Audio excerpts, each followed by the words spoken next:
A WrestleTalk exclusive. Shane McMahon has met with AEW President Tony Khan. Concerns over another AEW star leaving. Big changes for WWE SummerSlam and more. I'm Ollie Davis, and this is the WrestleTalk News. Support WrestleTalk! Give us a subscribe. As we've said almost every year since 2019, this year might be the craziest wrestling news year ever. There's been The Rock trying to take Cody Rhodes' WrestleMania main event, Tony Khan airing the actual CM Punk fight footage from All In, and the announcement that WWE is going to Netflix. Ba-bong. That's the Netflix sound there, uncanny. Well, someone hold 2024's beer because it's about to attempt a double back layout with a half twist. We here at WrestleTalk have been sent photos of a secret meeting between AEW President Tony Khan and former WWE star Shane McMahon. Through working with Fightful Select, we've been able to verify these images and confirmed that Tony and Shane did indeed have a private meeting on the afternoon of Monday the 29th of July in a Texas airport office, where they discussed the potential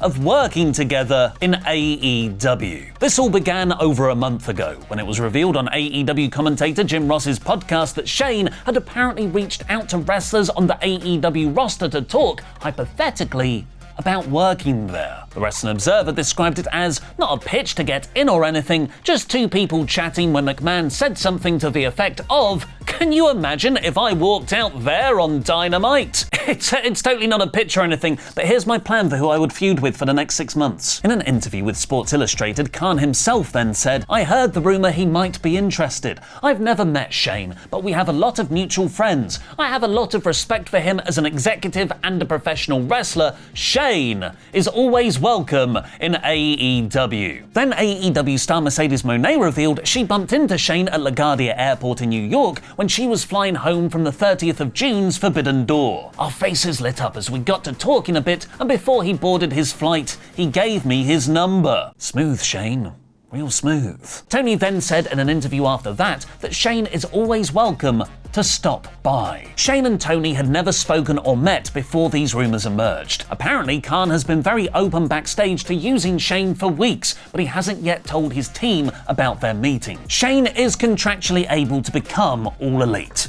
I still can't actually believe I'm saying that as a serious possibility, as he is reportedly not under contract with WWE. He did feature in the WWE 2K24 game, but that was under a separate agreement. Before that, Shane had been involved with his father's wrestling promotion, WWE, since he was a teenager. He became an on-screen character in the Attitude Era, but would suddenly leave in 2009, as it seemed Vince was favouring his sister and brother-in-law, Stephanie and Triple H, as successors to run the company. You can learn all about that in our Fall of the McMahon's video essay, linked in the video description below. Shane made his WWE return in 2016, where he was officially and objectively crowned the best wrestler in the world after winning a tournament, but was reportedly let go by his dad after booking the terrible Royal Rumble 2022. His last appearance in wrestling was at WrestleMania 39, where he immediately tore his quad in a surprise match against The Miz, which Snoop Dogg had to improvise a people's elbow to finish. Please, please, please give me this chaos in wrestling again. Interestingly, he is still listed on the WWE's official roster page, but there have been plenty of examples recently where that doesn't really confirm anything. How would you have Shane McMahon debut in AEW? Comment your fantasy booking down below, where I'll be replying to people from out of nowhere, saying as a member of the elite.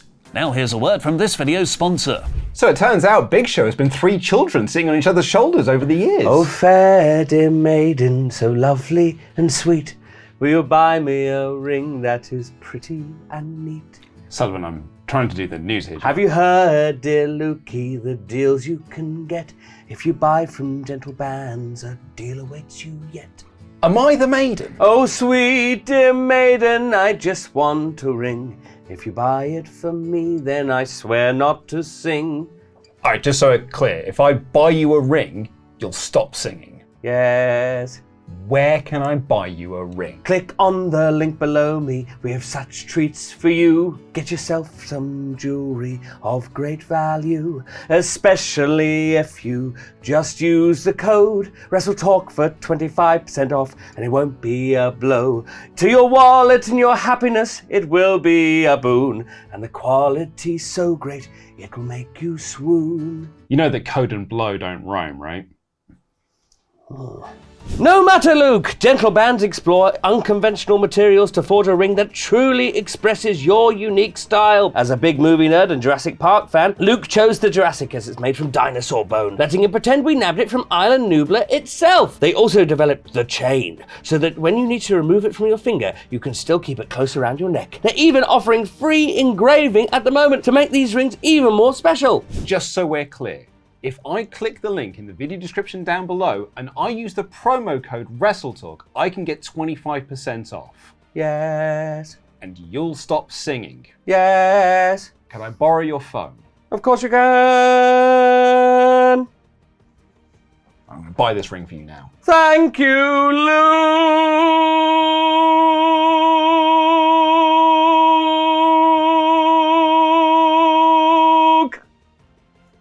You're welcome.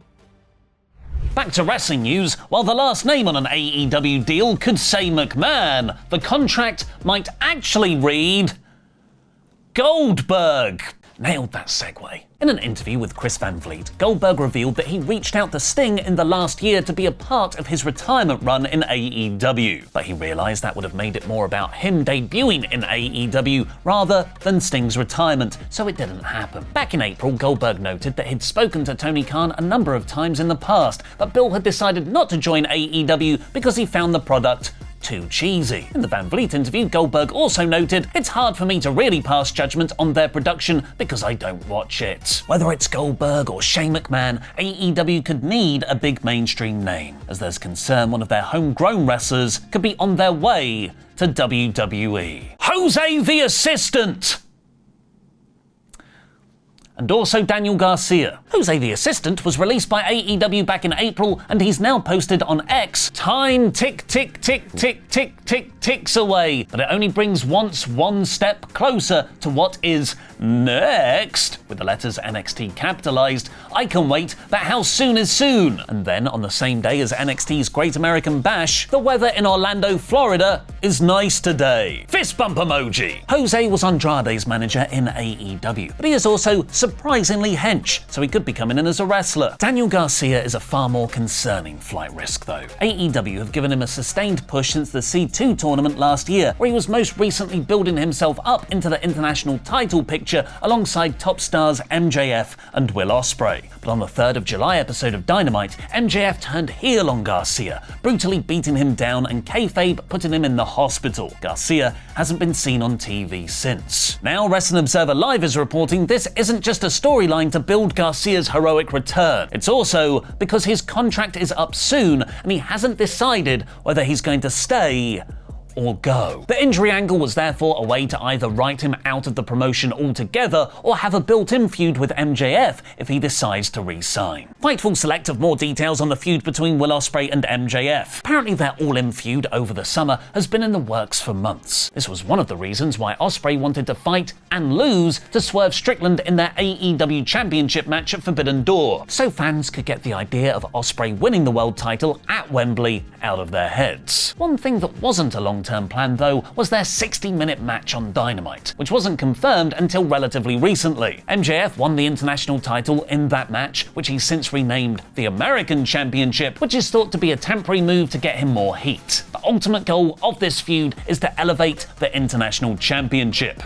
If only all AEW stars were so accommodating. Sammy Guevara made his wrestling return at Sunday's Ring of Honor TV tapings, after being suspended by AEW back in February for not following concussion protocol in a match against Jeff Hardy. There was some speculation that Sammy was sent to ROH because of Mercedes Moné now being on the AEW roster, because of offensive comments Guevara had made about her in the past. But Wrestling Observer Live has confirmed this isn't the case, especially with Sammy having apologized directly to Mercedes 4 years ago. Instead, Sammy being on ROH is apparently because he wasn't into the storyline pitch for him on the AEW roster, which would have required him to turn heel again. There's no specific word on what the storyline was, so I'm just going to assume it's something Chris Jericho. Guevara went to Ring of Honor so he could stay as a babyface. Meanwhile, over in WWE, Fightful Select is reporting some additions or alterations could be made to the SummerSlam card. Right now, there are only 7 matches on the show, with only one of those having any kind of stipulation. Seth Rollins being the special guest referee for CM Punk versus Drew McIntyre. It's speculated some other matches could get their own gimmick, like, and this is me fantasy booking here, Logan Paul versus LA Knight being under Falls Count Anywhere rules, or Liv Morgan versus Rhea Ripley having Dominic Mysterio on a pole. The SummerSlam pre-show is also a ridiculous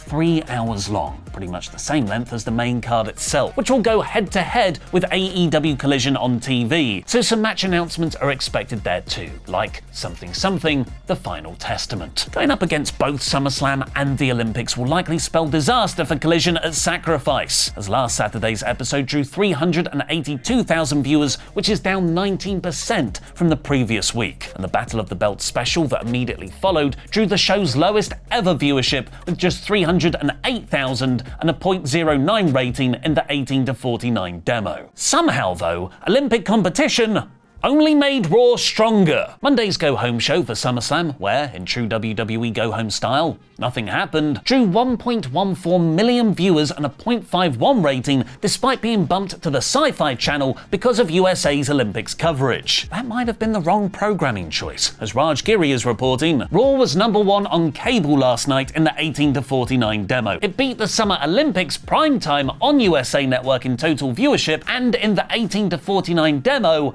by 27%. We don't know whether Shane McMahon will kill AEW, but we do know who killed the original NXT. Click the video on the left to find out who.